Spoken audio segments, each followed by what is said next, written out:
അപ്പോൾ എല്ലാവർക്കും നമസ്കാരം. ഇന്ന് വന്നിരിക്കുന്ന ഒരു ചെറിയ ഇൻഫർമേഷനുമായിട്ടാണ്. നമ്മുടെ വാഹനത്തിൻ്റെ സൈലൻസർ ഒടിഞ്ഞു പോവുകയോ തുരുമ്പിച്ച് ഡാമേജ് ആവുകയൊക്കെ ചെയ്താൽ നമുക്ക് ഇങ്ങനെ ചെയ്ത് റെഡിയാക്കി തൽക്കാലം കുറച്ച് നാൾ കൂടി ഉപയോഗിക്കാൻ പറ്റും. കാരണം സൈലൻസറിനൊക്കെ ഭയങ്കര വിലയാണല്ലോ. അപ്പം മൊത്തത്തിൽ റീപ്ലേസ് ചെയ്യുമ്പോൾ നല്ലൊരു കോസ്റ്റ് വരും. ഇങ്ങനെ ചെയ്താൽ കുറേ നാളുകൂടെയൊക്കെ ഉപയോഗിക്കാൻ പറ്റും. ഇത് നമ്മൾ മിഗ് വെൽഡാണ് ചെയ്തിരിക്കുന്നത്. മിഗ് വെൽഡ് ആയതുകൊണ്ട് പെട്ടെന്ന് തുരുമ്പിക്കുകയില്ല. അങ്ങനെയുള്ള കുറച്ച് അഡ്വാൻറ്റേജസ് ഉണ്ട് മിഗ് വെൽഡിങ്ങിന്.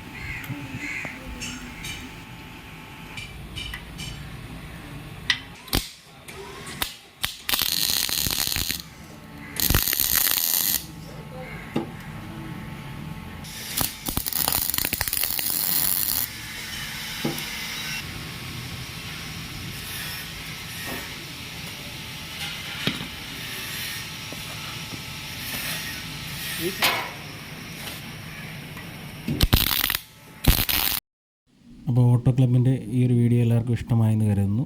നന്ദി, നമസ്കാരം.